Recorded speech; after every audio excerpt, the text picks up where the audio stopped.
Samahan niyo si Lar. Buti nga eh. Para madali tayong makarating sa heaven. Bakit ganito? Bakit, Lar?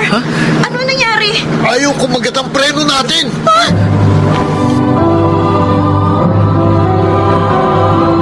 Handog ng DZRH ang tula sa kanyang panahon. Malungkot mang sabihin, nakararami talaga ang mga kabataang mahilig sa kalayuan. Mapusok at matitigas ang ulo, kaya naman madalas sila'y napapahamak. Ito ang naging karanasan ni Kim sa ating dulang sa kanyang panahon.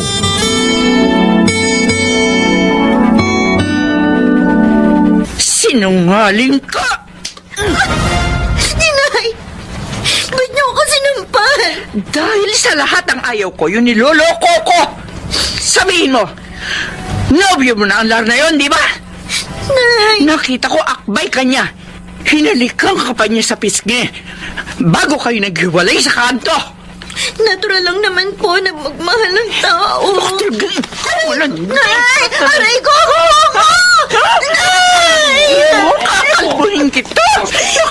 Rosa! Rosa, bitiwan mo ang buhok ni Kim. Nasasaktan na ang bata. Ano ba nangyari? Bakit mo sinasabunutan si Kim? Dahil abiso ko, may nobyo na pala ang babaeng yan. Anak, totoo ba yun? Wala naman po kami ginagawa masama, Day, eh. Yun ang wala paglilihi, masama na yun eh.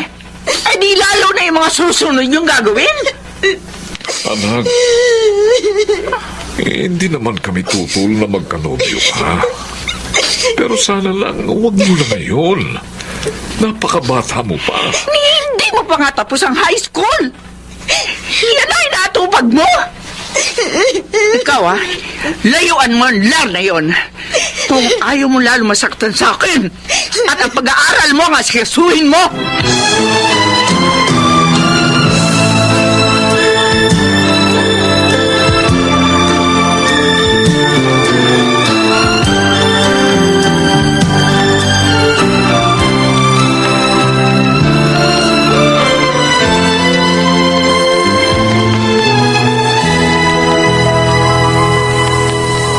Grabe naman yung nanay mo. Nakipag-boyfriend ka lang, sinaktan ka na. Masama talaga ang loob ko sa kanya, Dina. Para bang sa kanya, wala akong karapatang magmahal. Buti na lang si mama, hindi ganyan. Dahil kung ganyan yung mama ko, nako, baka nakipagtanan na ako kay Rex. Hindi ko kayang tagalan yung nanay mo. Buti pa nga si Itay. Mabait. Kaya lang ayaw din niya makipag-boyfriend ako. Oh, paano ngayon yan, Kim? Kung mo sabihin sa akin, lalayuan mo si Lar. Hindi, no? Mahal na mahal ko siya. Mag-iingat na lang kami ni Lar. Sasabihin ko sa school na lang niya ako puntahan. Kung kahit pa dito sa amin, okay lang. Anyway, friends naman sila ni Rex.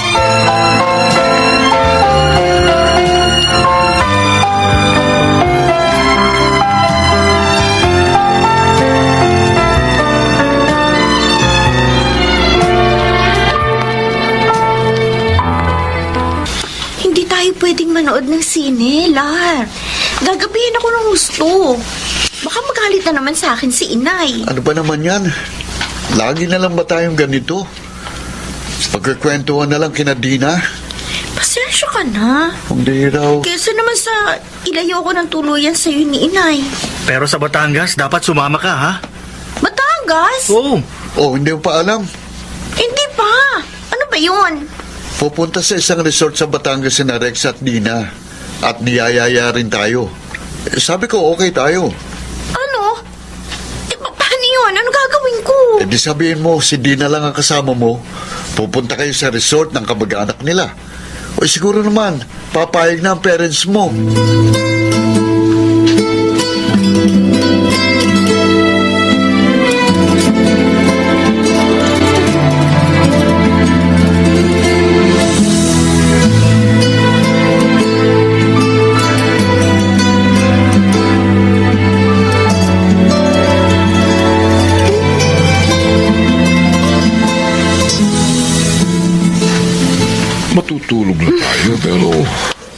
hanggang ngayon nakasimangot ka pa rin. Iinis kasi ako eh. Gabi na namang umuwi si Kim. O, sabi niya, nalibang siya sa pagkikipagkwentuhan sa kaibigan niyang si Dina. Hindi ako naniniwala. May kutob ako. Oh. Hindi pa rin niya nilalayuan yung nobyo niya. Naku! Huwag ko lang siya mahuhuli na kasama ang lar na yon.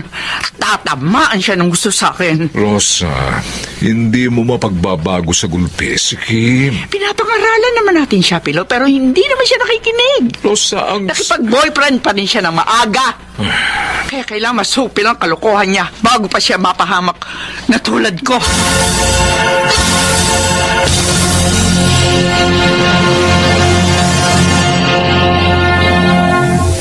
Hindi maaari. Hindi pwede. Nay naman, kami lang naman po ni Dina ang pupunta sa Batangas eh. Wala naman kaming kasamang lalaki. Ano malay ko kung totoo yun? At saka isa pa, marami ang maaaring mangyari sa loob ng 2 araw. Oo nga. Tama ang nanay mo, anak. Anak, makinig ka sana. Para din naman sa iyo ang pag-iingat na ginagawa namin. Kaya ko naman pong ingatan ng sarili ko eh. Malaki na ako. Huwag lang matigas yung ulo mo, ha? Ay, Basta hindi ka sasama kay Dina sa Batangas. Tapos! suya talagang. Ano? Miss. Huwag kang bumulong dyan. Gusto mo? Rosa, Gusto mo? Masaktan ka? Tama na. Tama na yun. Nasabi na natin sa kanya na ayaw natin.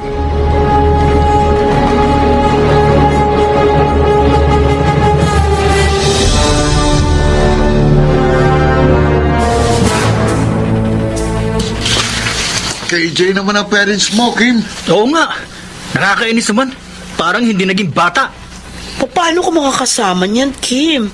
Ayaw pala ni na Aling Rosa at Mang Pilo. Kaya nga namang problema ako, Dina eh. Huwag kang patalo sa kanila. Tumakas ka, Kim. Ha? Tatakot naman ako, Lar. Ha? Baka mahuli ako. Hindi tumakas ka kapag tulog na sila.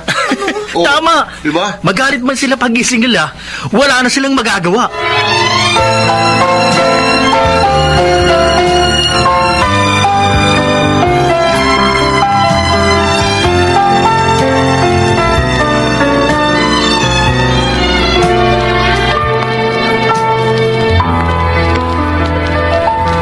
Ay, salamat. Tulog na sina Inay at Itay. Ngayon, makakalabas na ako ng bahay. Kailangan magmadali ako.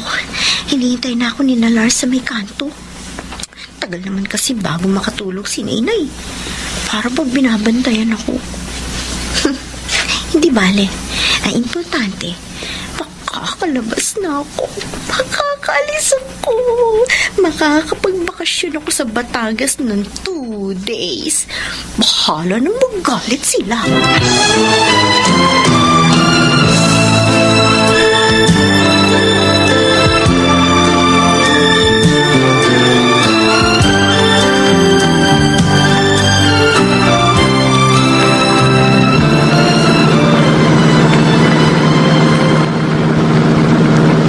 Yes! Sa wakas, malapit na tayo sa Batangas. Masosolo ko na rin si Kim. At makakapagsarili din kami ni Dina. Hoy, mahiya nga kayong dalawa dyan. Pupunta tayo sa Batangas para maligo, ano? Tama si Kim. Maliligo tayo, hindi maghahani mo. Ikaw naman, babe. Di ba may promise ka sa akin? Ay, tumahimik ka nga dyan, Rex. Huwag ka na mahiya, Dina. Wala naman tayong pakialaman eh. Pagdating doon. Correct. Magagawa na natin ang lahat ng gusto nating gawin for 2 days. Uy! Magalan mo nga yung pagdadrive mo, Lar. Sobrang bilis, oh. Oo nga. Kinakabahan tuloy ako. Huwag kayong matakot. Kaya ko ito. Walang mangyayaring masama sa atin. Hayaan nyo sila. Ako pa. Oo, tama. Buti nga eh. Parang madali tayong makarating sa heaven. Oo nga. Teka, bakit ganito? Oh, bakit, Lar? Anong problema? Ayaw ko magit ang preno natin. Ano? God! Wala tayong break! Kumapit kayo! Mababagla tayo!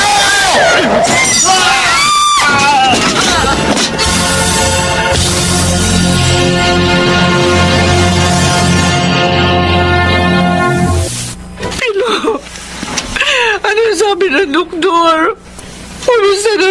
na, Kim. Ligtas na si Kim, Rosa.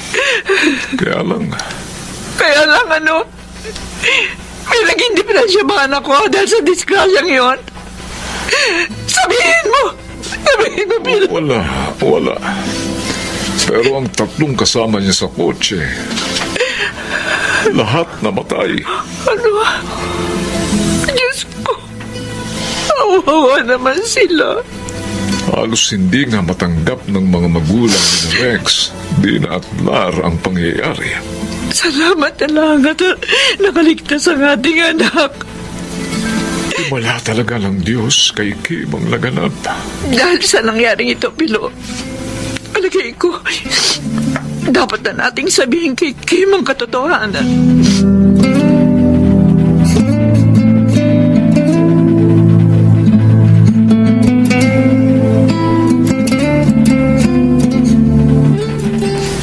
Anak, ano na ang pakiramdam mo? Hindi na po gaanong masakit ang mga sugat ko. Ay, salamat naman. Mabilis na tumatalab sa iyo ang mga gamot. Pero nalulungkot po ako. Dahil sa pagkamatay ni Lar. Malilimot mo rin siya, anak. Oo nga lang. Siguro talagang hindi kayo para sa isa't isa. At saka bata ka pa. May iba pang pag-ibig na darating sa iyo balang araw. Nay, sorry po.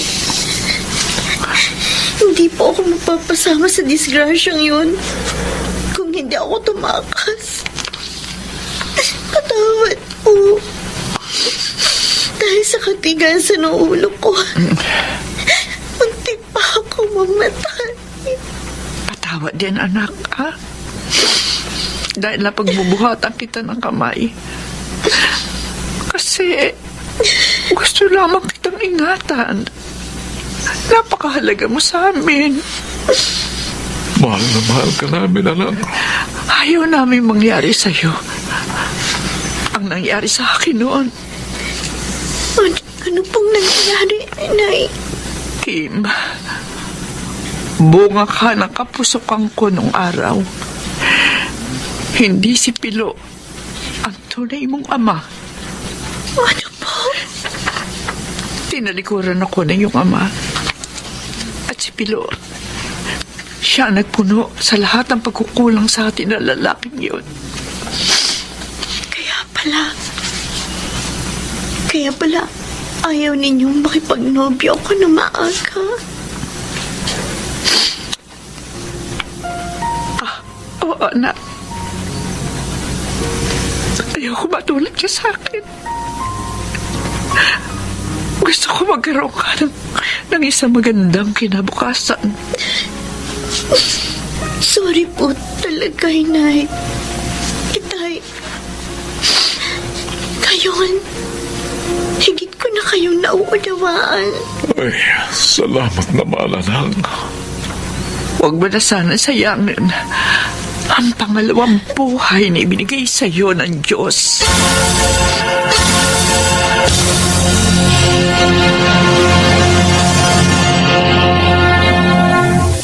Kung bubuksan lamang ng mga kabataan ang puso at kanilang isipan, maraming kapahamakan ang maiiwasan sa kanyang panahon.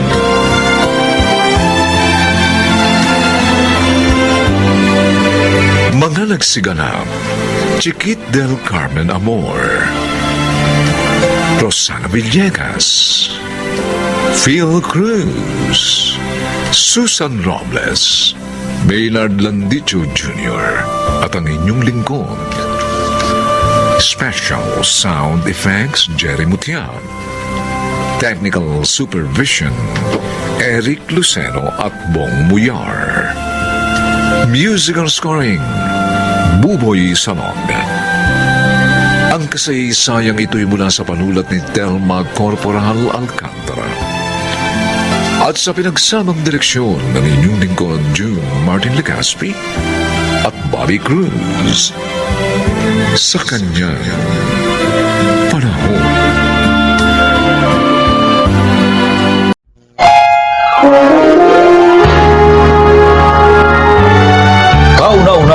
sa Pilipinas. Manila Broadcasting Company. DZRH, member, kapisanan ng mga broadcaster ng Pilipinas. Eh di wala na tayong problema. Kusa na pala siyang umalis eh. Hindi mo naiintindihan, Henry. Ha? Kailangan hanapin natin si Manang Loleng. Kailangan maibalik natin siya dito sa malaking bahay.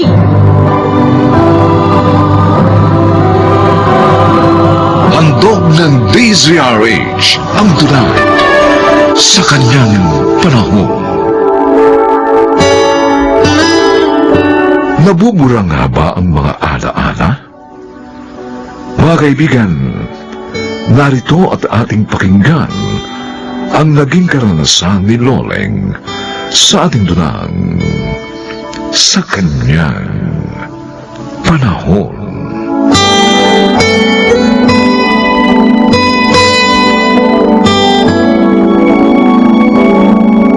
Manang Loleng, huwag na kayong mag-abalang magluto ng hapunan.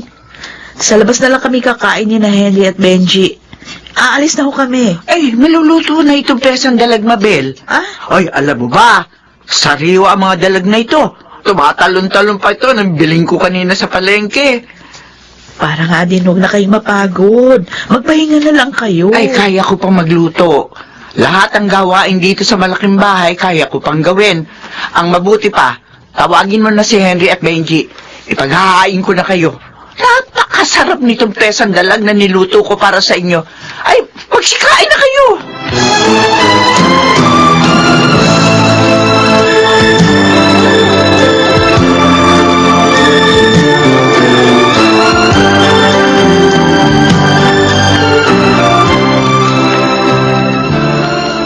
Oh, nakita mo na ngayon kung gaano ka-accessible para sa mga mamimili ang pwesto ng loting ito para sa plano mong itayo ang convenience store, Elmo. Eto nga. Mukhang hindi na talaga ako magdadalawang isip na bilhin ang lote nyo, Henry. Saktong-sakto sa matagal ko ng pangarap na retail store. Nakita mo naman, for commercial purposes talagang kinapwestuhan ng lote namin. And once na maitayo mo na rito yung tindahan mo, I'm sure, dudumugin ito ng customers, ng consumers. And you know what? Makatutulong ka pa sa employment ng mga tao sa lugar na ito. Exactly. Yan din ang isang purpose ko sa pagtatayo ng negosyo. Ang makatulong na mabawasan ang unemployment rate dito sa bansa natin. Well, ako, saka mga kapatid ko, ikaw lang akong hinihintay namin to close the deal. 20 million. Mhm. Nakahanda ako kung kailan natin pag-uusapan ng tungkol sa mga dokumento.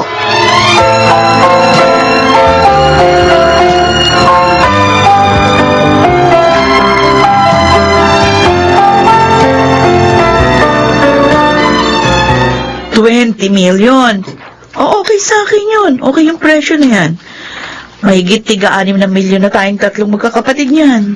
Nagmamadali na rin ako dahil ayokong mabitin yung ipinagagawa kong rest house.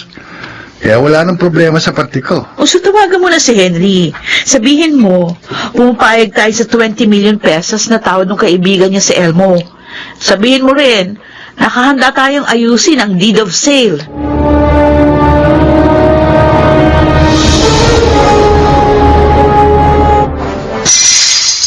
Ay!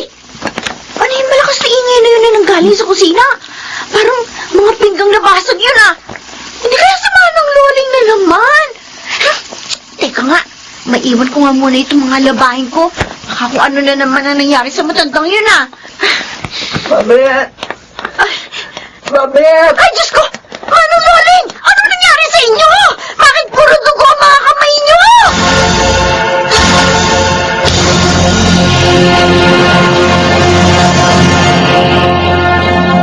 Sa susunod, huwag niyo na po kasing ilabas sa cabinet yung mga lumang pinggan, Manang Loleng. O, tingnan niyo. Nadiskrasya patuloy kayo. Gusto ko lang namang ipagamit yung mga lumang pinggan sa magkakapatid. Paborito kasi nila yung mga pinggan na yan ng mga bata pa sila. Ah, basta. Kapag may gusto kayong gawin, tawagin niyo muna ako. Para matulungan ko kayo na hindi kayo nadidisgrasya. O gaya ngayon, Paano kayo makakapagtrabaho? May sugat ang mga kamay nyo. Hindi ba nilagyan mo na ng gamot? Hindi maya-maya lang tuyo na mga sugat na ito. May pagluluto ko na ulit ang magkakapatid. Ay, nako. Bahala na nga kayo sa kakulitan nyo. Paulit-ulit na nga nila sinasabi sa inyo na huwag nyo na sila ipagluto dahil sa labas na nga lang sila kakain. Kaya na nga kayo. Itutuloy ko na ilabahin ko. Hindi naman ako mananalo sa kakulitan ninyo eh.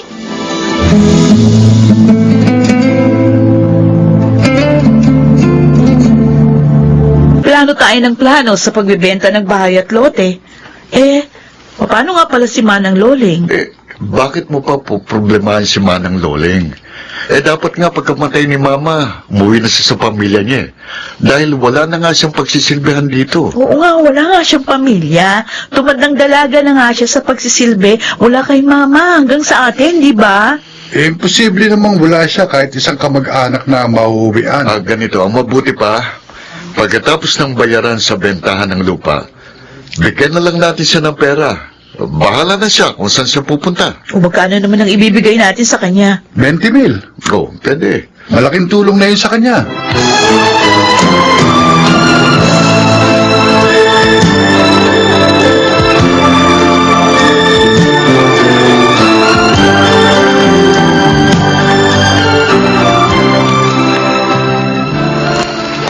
Manang Loleng. Oh, hating gabi na po ah. Bakit hindi pa kayo natutulog?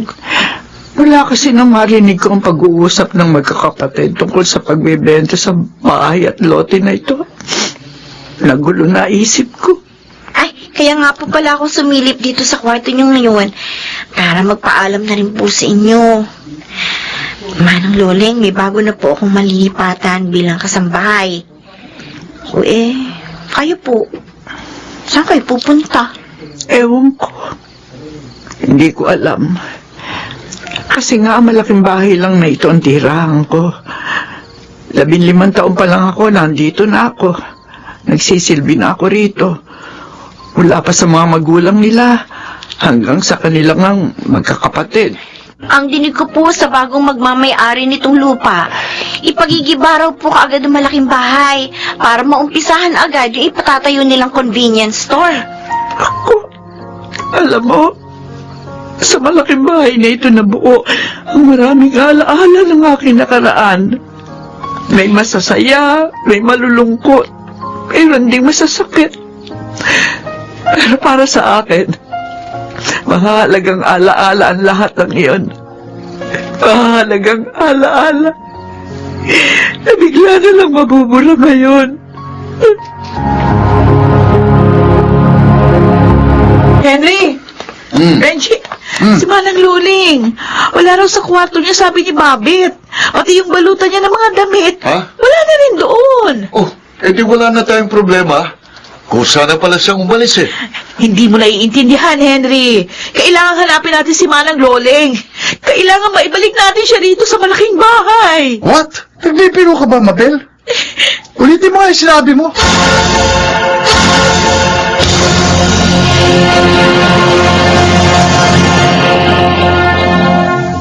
Mabel, ano to? Nang dahil lang sa pagkawala ni Manang Loling, hindi na matutuloy ang pagbebenta natin sa bahay at lupa. Isipin mo, Mabel, ngayong araw ng bayaran ng bentahan.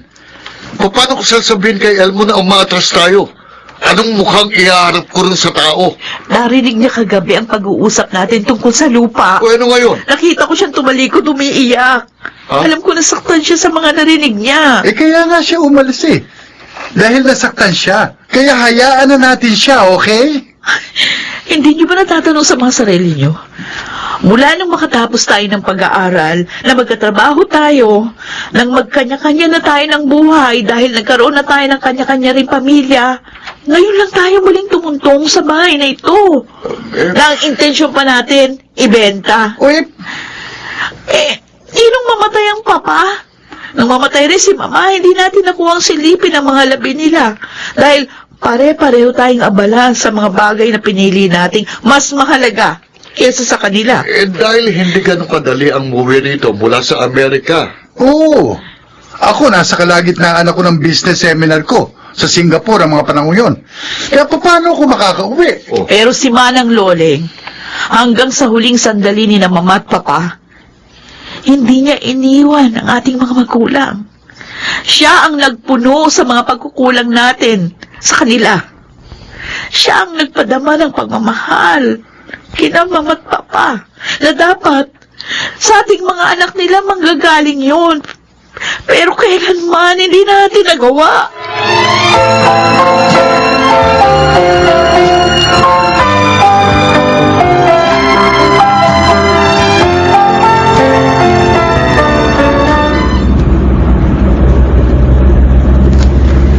Mama Bel! Ayun o! Ayun po si Manong Loling! Nakaupo sa gilid ng bangketa! Ay, sige, ipaparada ko lang tong kotse ha. Puntahan mo na agad. Sabihin mo, naghihintay ako dito sa sasakyan. Sinusundukan mo natin siya. Sige po, ma'am. Bababa na po ako. Okay.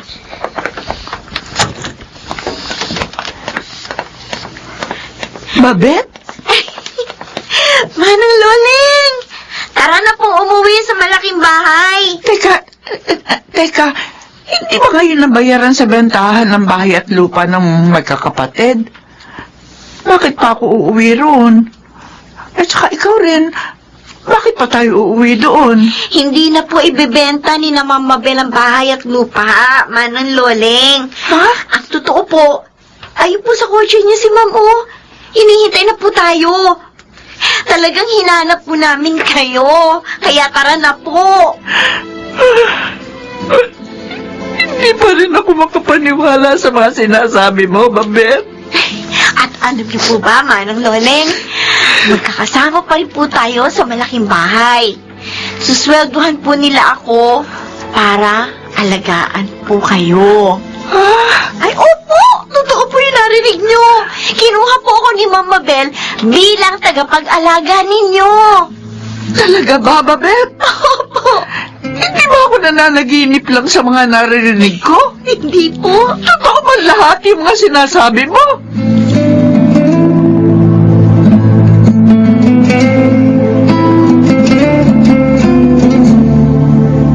Oh, paano? Nandito na ulit si Manang Loleng sa malaking bahay. Pwede na siguro tayong umalis. Oo. Nagpaalam na rin ako kay Mabel eh. Sabi ko, tawagan na lang tayo. Ano man ang magiging pangangailangan ni Manang Loleng. Okay. Oh, tara na. Okay.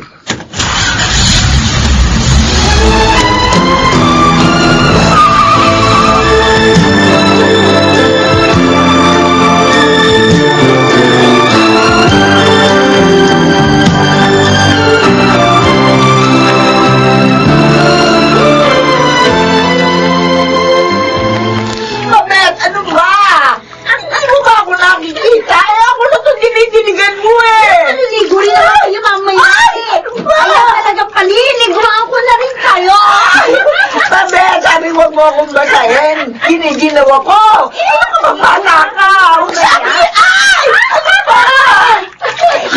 Paliligo na lang ulit kayo Manang mamaya. Loleng, Ayoko, nagiginaw nga ako. ang mga kabutihang loob niyo sa nakaraan, Diyan. yun ang nagmulat sa akin. Tama na. Para ibalik namin magkakapatid ang lahat ng yun sa inyo. Babasahin din kita. Hindi biro po sa silbing inukol niyo sa aming pamilya. Tama Dahil buong buhay niyo, isinakripisyo niyo sa amin. Ay, tama na. Napakapalad namin na dumating ng isang katulad niyo sa aming buhay.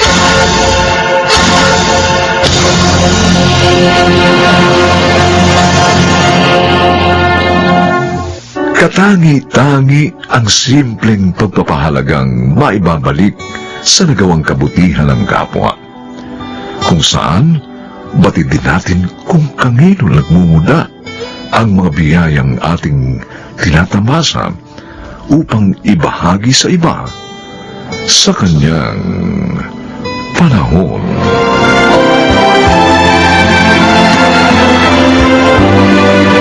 Mga nagsiganap, Susan Robles, Rosana Villegas, Chiquit del Carmen Amor, Phil Cruz, Lionel Benjamin, at Bobby Cruz. Special sound effects Jerry Mutia. Technical Supervision, Eric Lucero at Bong Muyar. Musical Scoring, Buboy Salong. Ang kasaysayang ito'y mula sa panulat ni Sel Barlam. At sa pinagsamang direksyon ng inyong lingkod, June Martin Legaspi at Roberto Bobby Cruz. Sa kanyang panahon.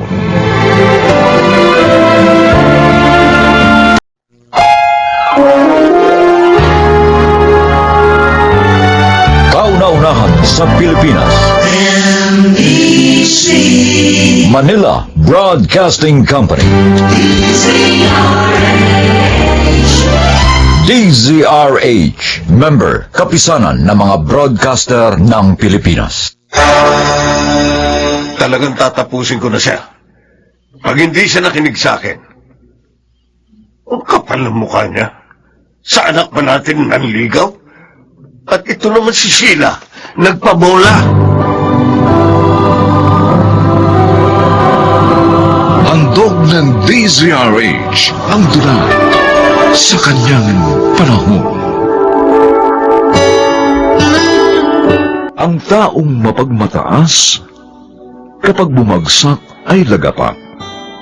Ganito ang naging karanasan ni Elario sa ating dulang sa kanyang panahon.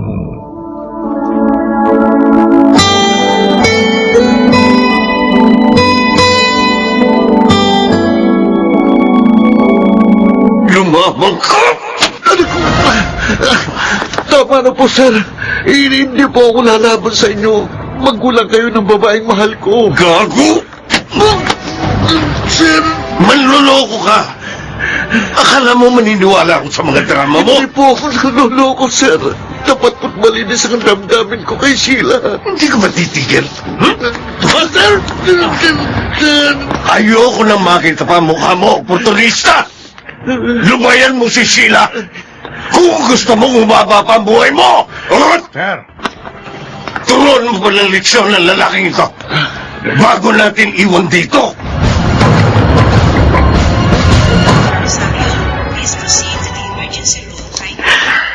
Tyron, pamangkin.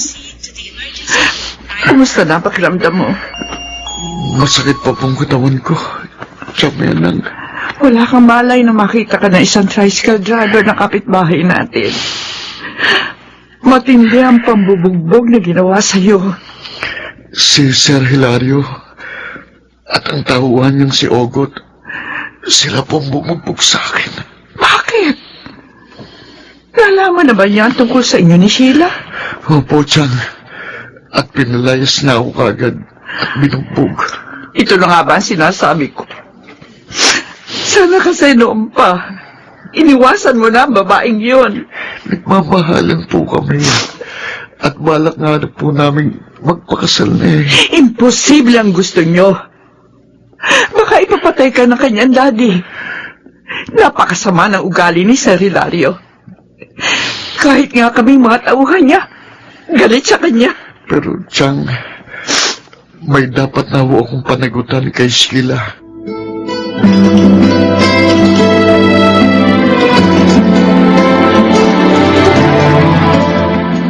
Hilario, bakit mo naman ginawa yun? Ano ba yun, Esmeralda? Huwag ka na magkaila. Nakarating na sa akin ang balita ng pambubugbog ninyo ni Ogot kay Tyron. Yun pala. Alam mo na rin pala. Sobra ka naman. Pasalamat nga siya't binuhay ko pa siya. Pero sa susunod, talagang tatapusin ko na siya. Pag hindi siya nakinig sa akin, ang kapal ng mukha niya. Sa anak ba natin nanligaw? At ito naman si Sheila, nagpabola. Pero may dapat na siyang panagutan sa ating anak. Ano sinabi mo? Aray ko. Iwan mo nga ako, Hilario. Nasasaktan ako. Nakakalimutan mo na yata kung sino sinasaktan mo. Ayan. O ngayon, ulitin mo ang sinabi mo. May dapat ng panagutan si Tyron sa ating anak. Dahil buntis na si Sheila!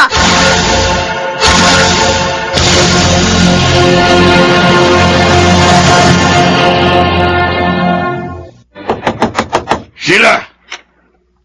Sila, buksan mo ang pinto! Daddy, bakit po? Walang nga ka! Daddy! Ba't niyo ako sinampal? Bakit mo nagawa sa akin ito? Bakit mo ko sinuway? Nagpabuntis ka sa dati nating driver! Mabait po si Tyron. Mabuti siyang tao kahit mahirap lang. At nagmamahalan po kami. Paano niyo ba maunawaan yun? Tumigil ka! Ito ang tandaan mo, ha? Hindi mo na makikita pa ang lalaking yon. Nanuwag! At pagkatapos ko sa kanya, yan dinadala mo naman ng tatapusin ko. Anong ibig niyong sabihin? Imaalis ko yan. Ipalalaglag mo. Hindi ako papayag na mabahiran ng hampas lupa ang ating pamilya. Tama-tama ang pwesto namin. Sa madilim na iskinitang ito malapit sa bahay ng animal. Sir Hilario, dito ba natin siya tatapusin? Akong sisintensya sa animal na yon. Magbantay ka lang. Sabi niyo eh. Ay, basa mo. Dumarating na siya. Oo nga. Ang hayop. Malapit na siya. Tawagin mo na. Tyron! Ha? Dali nga!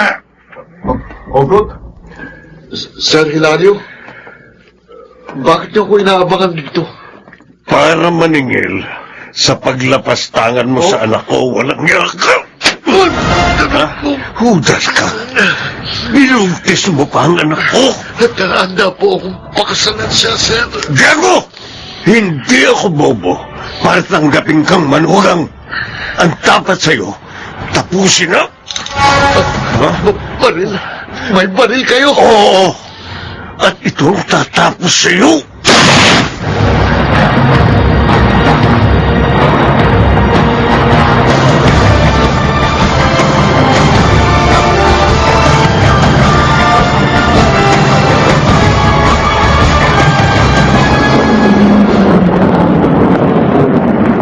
Sir Hilario, narito na po tayo. Oo nga. Ngayon, makapagpapahinga na ako. Sir, paano kung may magkaso sa inyo?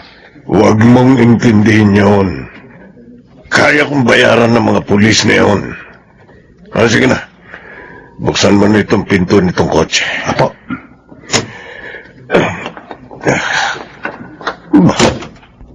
Teka. Bakit maraming tao dito sa amin? Hilario! Ah, Hilario! Hilario! bakit, Esmeralda? Ano nangyari? Wala na si Sheila. Wala na ang ating anak. Ano? Oh, Diyos ko.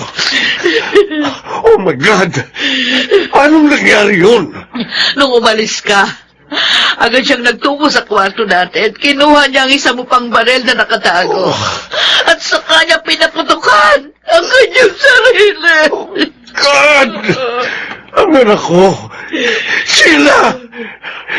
Sheila, bakit mo ginawa ito? Bakit?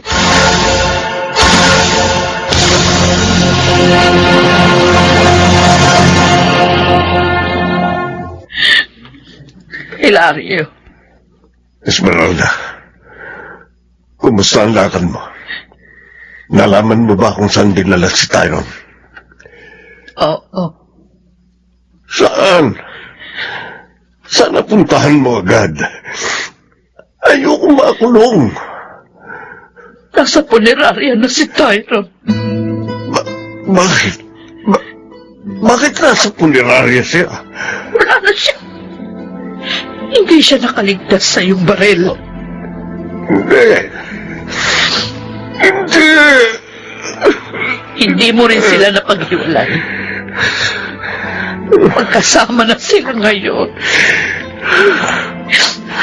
Pero ikaw, makukulong ka na. At tuluyang mawawala ng pamilya. Diyos ko, patawarin mo po ako. Patawad. Masyado ko naging mapagmataas. Nalasing ka sa kaginawahan. Nakalimutan mo na dati ka ring driver namin. Esmeralda. Pero inunawa ka ni Daddy. Nagmahalin mo ako. Bakit ikaw? Hindi mo nagawa yun sa ating kaisa-isang anak. Wala kang kwentang ama. Wala kang kwenta!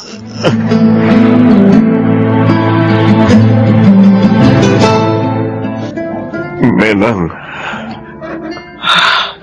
patawarin mo sana ako. Hindi ko sinadya ang pagpatay sa pamangkin mo. Sinungaling ka! Nagpakamatay na nga ang anak mo? Nakukuha mo pa rin magsinungaling? Menang, Kailan mo aamining ikaw ang may kasalanan ng lahat ng ito? patawad, Menang. Walang kapatawaran ang ginawa mo, Hilario. Habang buhay kang uusigin ang budi mo dahil sa ginawa mo sa pamangking ko at sa nangyari sa anak mo!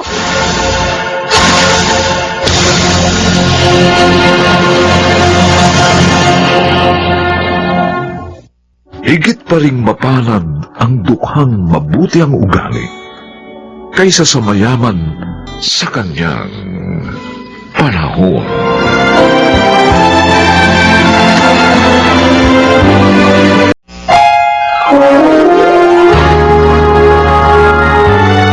Kauna-unahan sa Pilipinas. Manila Broadcasting Company. DZRH, member, kapisanan ng mga broadcaster ng Pilipinas. Kalimutan, Itay? Ganyan na ba talaga kayo? Wala namang nakaalam. Walang nakakita. Pero nakita ko, Itay. At hindi po ako matahimik dahil doon. Basta hindi ko mong bibig mo. Kung ayaw mo masaktan kita.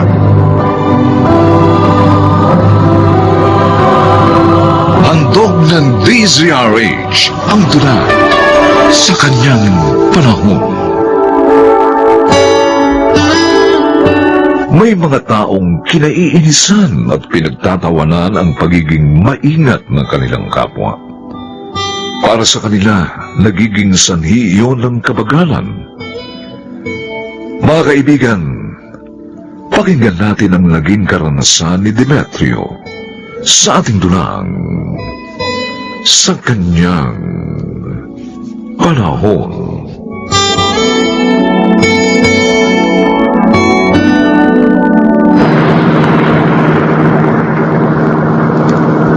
Demetrio! Sobrang bilis mo namang magmaneho, anak. Mag-minor ka naman, baka maaksidente tayo. Nay, huwag kayo mag-alala. Hindi tayo madidisgrasya. Ay, kung magmaneho ka naman kasi parang solo mo yung kali eh. Sinay talaga. Hindi lang naman ako mabilis mag-drive ah. Maging yung mga nakakasabay natin kanina dun sa Commonwealth. Eh, pero hindi silang anak ko. Ikaw. Kaya ikaw ang pinaalalahanan ko.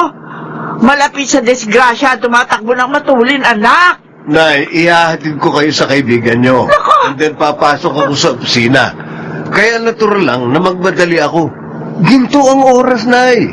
Kaya dapat mabilis tayo. Ay, nako talaga, ikaw pabihira ka.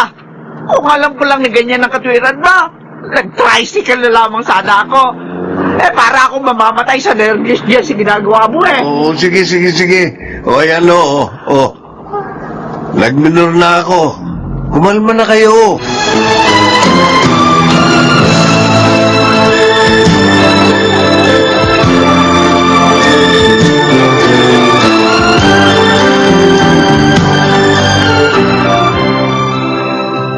Nay, nagdala ko ng merienda natin dito sa kwarto nyo. Kain ho tayo. Sana'y tinawag mo na lamang ako, Minda. Para doon na lamang tayo sa kusina. Nakakahiya naman sa iyo. Nay naman, manugang niyo ko. Kaya hindi ko rin dapat mahiya. Hilo po kayo eh. Mataas yung blood pressure kanina.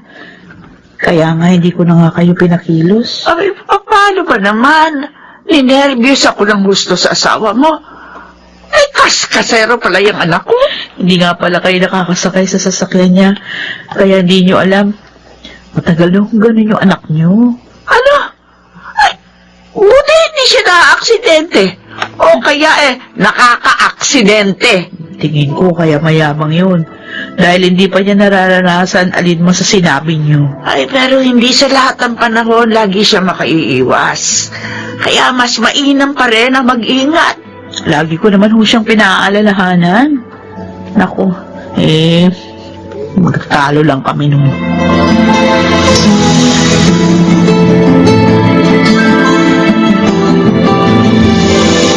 Junior, Penny, papasok na ba kayo sa university? Opo, tay. Maaga pa. Mabuti na po yung maaga kami, Tay. Para sure na hindi po kami malate. Hindi lang basta masipag ang mga anak mo, Demetrio. Maagap din sila. Kung sabagay, okay yan. Hindi nyo sinasayang ang paghihirap namin ng nanay nyo. Isa pa, sabi nga, time is gold. Kaya hindi dapat magsayang ng panahon. Kaya nga maski sa pagbabiyahe, ayoko nang mabagal. Aksayado sa oras yun. Iba naman ang ginagawa mo. Kaskasero ka talaga. Si Nanay Ursula nga, tumaas yung BP dahil sa takot Ay, sa'yo. nako. Tama na nga. O, alin na kayo, Junior. Oh, Remy, ihatid ko na kayo sa university. huwag na po, tay. Kami na lang. Kaya na namin. At saka, iba po yung dadaanan ninyo papasok sa office. Maabala pa kayo. O, sige. Sasakayan ng jeep ko na lang kayo ihatid. Mahihirapan kayong kumuha ng tricycle dito dahil ginagawa ang kali natin. Wag na po, Tay. Maglalakad na lang po kami ni Kuya Junior. Maaga pa naman ho eh. At saka parang exercise na po namin yun. O, nakita mo na. Pati mga anak natin, takot sumabay sa iyo. Eh naku, bahala na nga kayo. Kung ayaw niyo sumabay sa akin, di wag.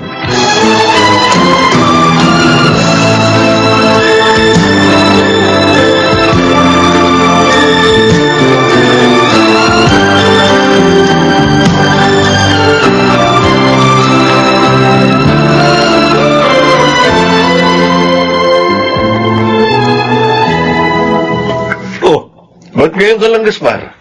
Late ka na. Muntik na kasi kung madisgrasya, Demetrio. Ano? Sa bagal mo? Huh? Sa ingat mong magmaneho? Muntik ka pa madisgrasya? May nag-overtake kasi sa akin. Kinabahan ako Muntik na ako. Ay, huminto muna ako at nagpalipas ng ilang minuto. Ang dapat kasi pare, paminsan-minsan rumatsada ka rin. Oo. Para hindi ka laging inuunahan at napag-iiwanan.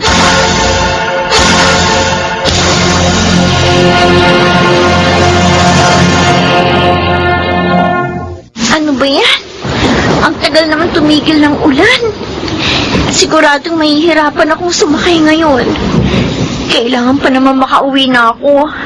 Ang dami ko pa naman gagawin. Ayoko naman pasundo kay Itay. Natatakot ako pag nakasakay sa kotse niya Bakit naman kasi ganun siya? Pag nagkakotse ako balang araw, hindi ko siya tutularan. Ano ba to? Ulan pa rin ang ulan. Bahala na nga. Titiisin ko na lang ang takot ko. Papasundo na lang ako kay Itay.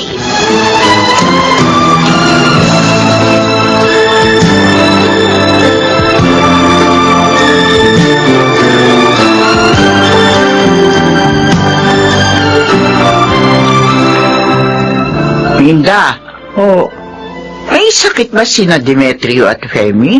Ay, sabi ho nila masakit ang kanilang ulo. Masakit ang ulo? Oo. Sabay pa sila?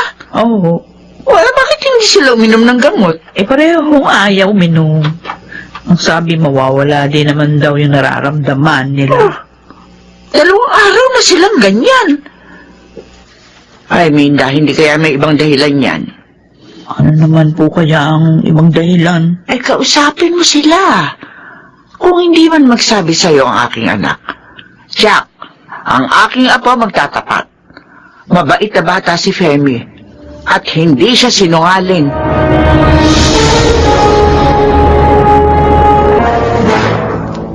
Femi, pwede ba tayong mag-usap?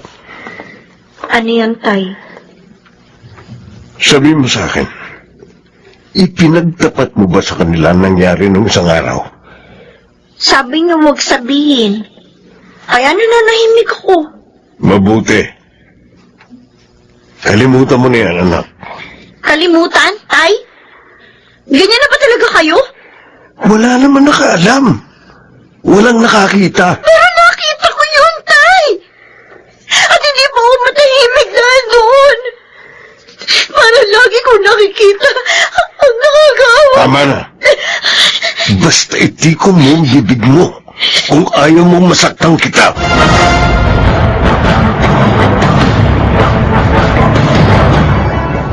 Bakit kayo narito, Inay? Kuya Jun, Kanina pa nakalis si Tay. Kaya ngayon, pwede ka na namin kausapin ni Inay. ha? Tungkol saan? Narinig namin ang Kuya Jun mo yung pagtatalo yung dalawa ng iyong tatay. Ano ba nangyari, Femi? Na ayaw ni Itay na sabihin mo sa amin. Gusto pa niyang kalimutan mo yon? Bakit ba? Nay, Kuya Jun, Oh, Bakit umiiyak ka? Sabihin mo, ano yun? si Inay po, Oh, nakasagasa ng bata. Nung gabi sinundo niya ako. ano nangyari sa bata? saan niyo siya dinala?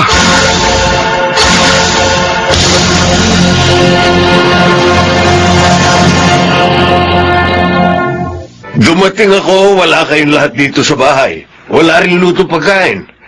Saan ba kayo nagpunta? Hindi ka man lang tumawag o nag-text sa akin, ah. Galing kami sa lamay. Lamay. Sino namatay? Yung batang nabundol mo. Nung sinundo mo si Femi. Sinabi sa inyo ni Femi? Narinig namin ni Inay ang pagtatalo niya ni Femi, Tay. Oh, Kaya pinilit namin siya magkapat. Agad kami nagbalik doon sa lugar na kung saan siya nadisgrasya. Nagtanong-tanong. Hanggang sa matagpuan namin ang burol ng bata. Demetrio, wala kang awa? Hindi naman lang sa tinulungan. Ganong kayo na nga nakasikasa sa kanya. Junior. Minda. Hindi ko naman sinadya yun. Huh, Mabilis ang takbo ko. Hindi na ako nakapagpreno. kasi hindi ka tumatanggap ng paalala. Para sa iyo, ikaw ang laging tama. Kung tinulungan yung dalagitang yun, maaaring hindi siya naubusan ng dugo. Nabuhay pa sana siya.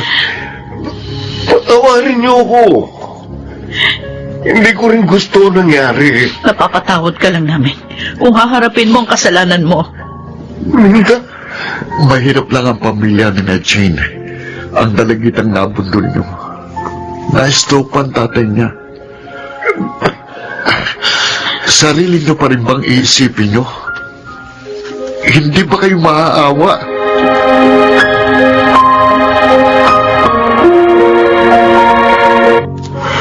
Demetrio, anak.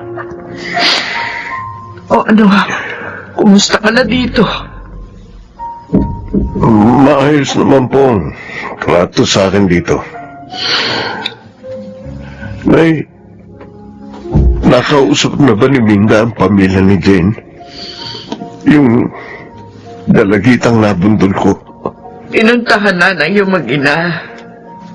Pero sabi niya, hindi siya nakatitiyak na papayag ang mga magulang ng bata sa areglong gusto mo.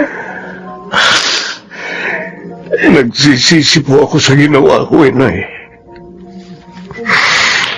Sana mapatawad nila ako.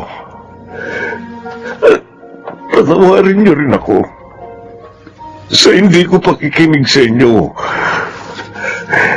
Ngayon, napipintong masira ang buhay ko dahil sa kayabangan at kawalan ko ng ingat.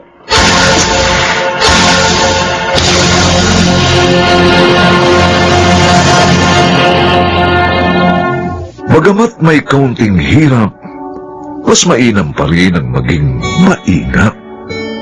Buhay mo ay magiging panatag sa kanyang panahon.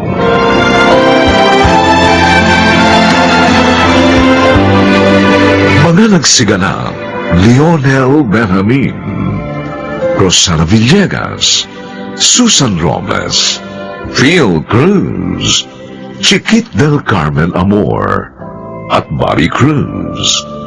Special Sound Effects, Jerry Mutia. Technical Supervision, Eric Lucero at Bong Muyar. Musical Scoring, Buboy Salonga. Ang kasaysayang ito'y mula sa panulat ni Telma Corporal Alcantara.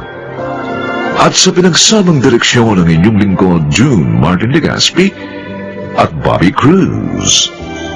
Sa kanyang panahon.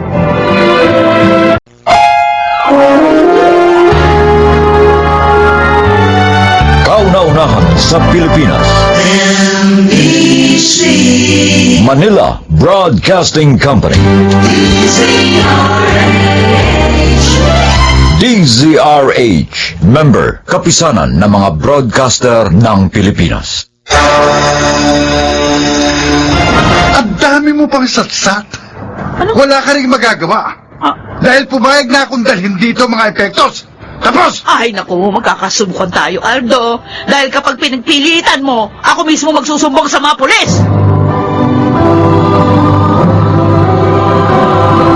Handog ng DZRH ang dula sa kanyang panahon. Nabibigyan nga ba ng dignidad ng karapatang umunlad ang isang tao sa paraang hindi nakasasakit o nakasasama sa kapwa? Mga kaibigan, narito at ating pakinggan ang naging karanasan ni Chola sa ating dulang sa kanyang panahon.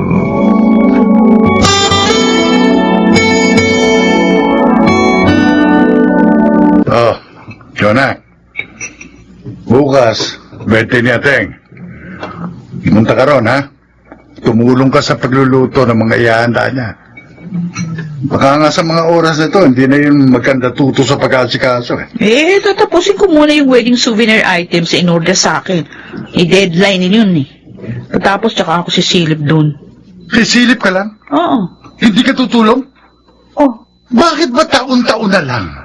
Kailangan pa natin pagtalunan ang pagpapapunta ko sa iyo sa birthday ni Ateng! Ikaw lang naman ang nagpapalaki ng issue eh. Pupunta naman ako doon mamaya pagkatapos ng mga gagawin ko dito. Di kung anong aabutan ko doon, di yun ang asikasuhin ko. Yun ang gagawin ko. Isang buong baboy ang ihanda ni Ateng! Kaya dapat ngayon pa lang naroon ka na sa bahay niya. Maghiwa ka rin ng karne. Magbalat ka ng sibuyas. Magdikdik ka ng bawang. Basta lahat gawin mo!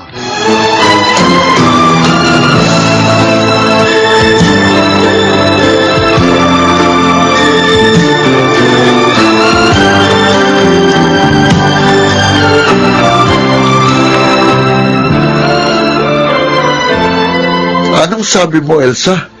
Hindi ka tutulong sa pagluluto sa birthday ni Ateng? Nabibigatan na kasi ako dito sa tiyan ko eh. Ano? Malumba na nga kasi kaya hindi na ako makakilos na maayos. Nahihirapan na ako.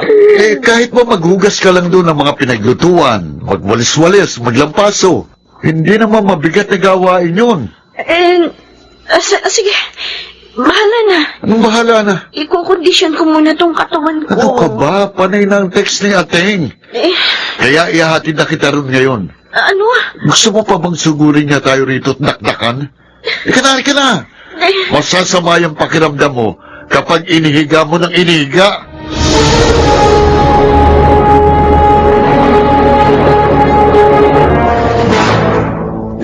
Alingandang!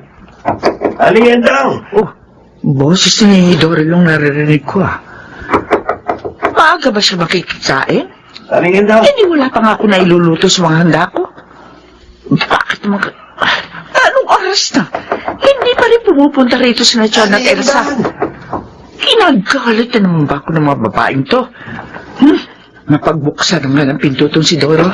Sa galaw siya muna patulungin ko hanggat wala pa yung mga hipag kong palakontra at mga arte.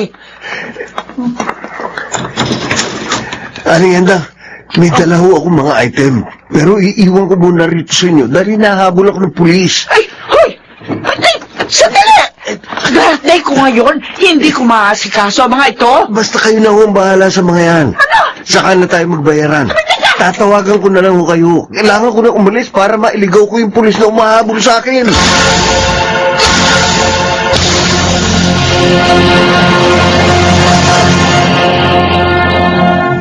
Elsa, uling okasyon na to sa bahay na ito na magkakatulong tayo. Huwag mo nang asahang makakasama mo pa ako sa mga susunod. Ha? Anong ibig mong sabihin, Chona? Siguro naman, karapatan ko palayaan ang sarili ko mula sa pandidikta ni Ateng. Yung dumating ang araw na hindi ko na kayang magdesisyon para sa akin sarili dahil lang sa mas nagiging makapangyarihan yung mga salita niya. Alam mo, totoo. Ganyan na rin ang nararamdaman ko, Chona. Matagal na. Sinasabi ko rin ito kay Nomer pero hindi niya ako pinakikinggan. Ako, alam ko magagalit din sa akin si Aldo sa desisyon ko na to. Pero kung kailangan niya magalit para maunawaan ako, handa akong harapin yung galit niya. Pero ako, paano ko ipaglalaban ang sarili ko, Chona? Lalo na, nasa ganito pa akong kalagayan ng pagdadalang tao. Alam mo, hindi lahat ng panahon ng pagtitiis, Elsa. Hindi rin kinakailangan ng mahabang panahon para sa pagpapasya dahil dapat ginagawa ito sa lahat ng pagkakataon.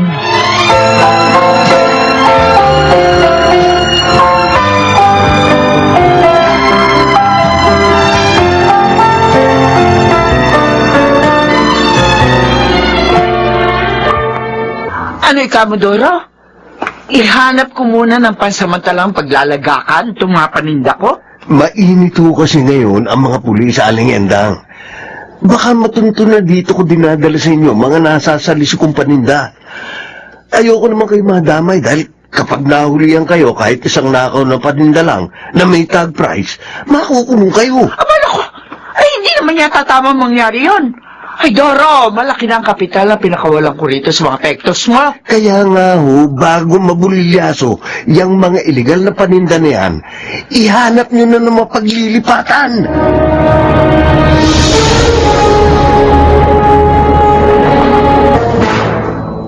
Ay, hindi, Aldo!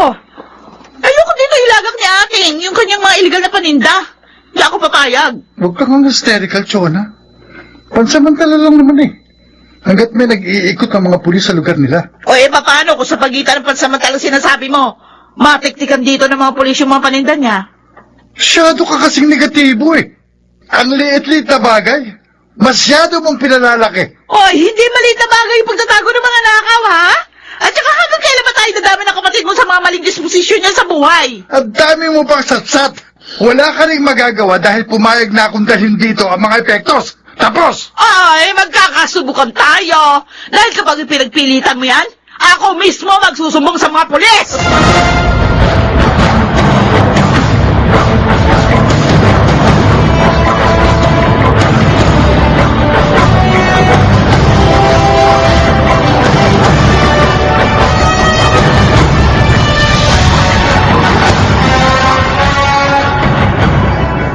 Nai-influensyahan ka kasi ni Chona, kaya hindi mo na rin sinusunod ang mga sinasabi ko, Elsa. Nomer, hindi ka ba naaawa sa kalagayan ko?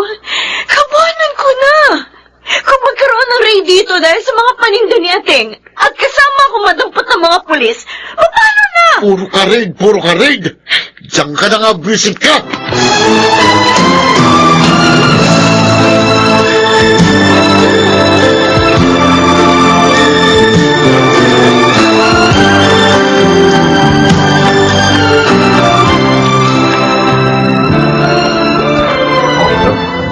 Doro? Bakit? Ano ibig sabihin nito? Bakit may kasama ka mga pulis? Patawarin niyo ako, Aling Enda. Bakit? Nagipit na ho ako, kaya tinuro ko na kayo bilang financer ko.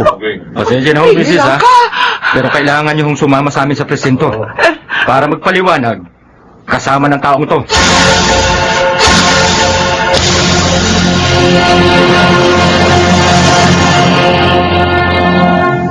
Sinunod naman kita sa maraming pagkakataon na hiningi mo sa akin. Di ba, Aldo? Nung ipatubos mo sa akin ang lupa't bahay na ito na isinanla ni Ateng, lahat ng pera ko nilabas ko, lahat ng ipon. Nising ko nga, wala naman akong napakinabangan sa perang pinagsanlaan nito. Malaki nga kasi ang utang na loob ko kay Ateng. Kung hindi dahil sa kanya, hindi ako makapag-aaral kahit vocational lang. Oh, makapagtatrabaho ba ako sa radiator shop kung hindi dahil doon? Alam mo ba, kahit nalabag sa loob ko dahil mamawalay sila sa akin, pinili ko pa rin sa dormitoryong malapit doon sa eskwelahan nila tumira ang dalawa nating anak. Ayoko madamay kasi sila sa mga sumbat at paniningil ng utang na loob ni Ating sayo, Aldo. Ayokong pati sila mamulat sa mga maling pangangatwiran na maririnig mula sa inyong magkakapatid. Palpak na pamumuhay, palpak na disposisyon.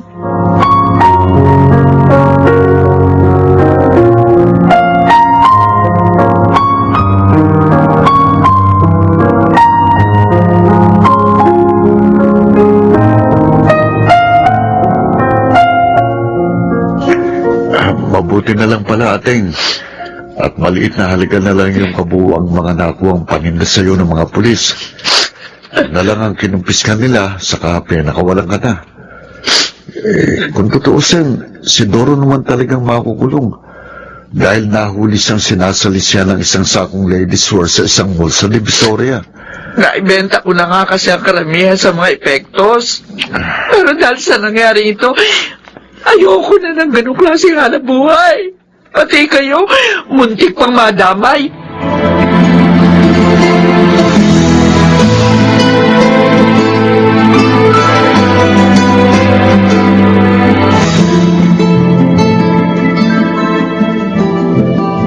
Jonah, Elsa, pwede ba kayo maabalang dalawa? Ay, oo naman, Ateng. Alam ko, malaki ang pagdaramdam niyo sa akin. O baka nga nasusuklang kayo sa akin. Masyado nga kasing pinanghimasukan ang mga buhay niyo. Para lang sa mga pansarili kong kapakinabangan. Mauunawaan ko kung ayaw niyo na akong kausapin. Lalo ka na, Jonah. Masyado ko natapakan ang iyong mga prinsipyo. Natuturuan naman magpatawad ang puso, Ateng. Lumaya mula sa mga hinanakit at sama ng loob. Kahit na halos nasaktan ko ang mga damdamin niyo. Dapat naman talagang nakatakda ang ating mga isip para magpatawad. Salamat. Maraming salamat sa inyong mga pangunawa. Ngayon, muli ako makapagsisimula na magaan ang kalooban. Hindi lang ikaw ang makapagsisimula ng magaan ang kalooban, Ateng. Kami man ni Nomer. Marami rin kami mga pagkakamaling gustong ituwid. Tama si Aldo, Ateng. Kinikilala namin ang aming mga pagkukulang at handang puna ng mga yon sa darating na mga araw. At wala kaming sasayanging mga oras.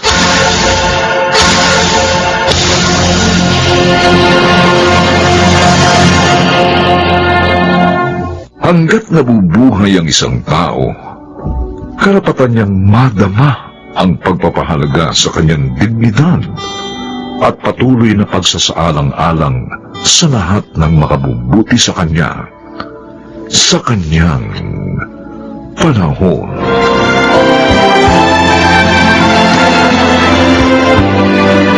Mga nagsiganap: Rosana Villegas, Chiquit del Carmen Amor, Susan Robles, Bobby Cruz, Lionel Benjamin, at Phil Cruz. Special sound effects, Jerry Mutiap. Technical supervision, Eric Lucero at Bong Muyar. Musical scoring, Buboy Sanog. Ang kasaysayang ito'y mula sa panulat ni Sel Barnum at sa pinagsamang direksyon ng inyong lingkod June Martin Legaspi at Bobby Cruz sa kanyang panahon.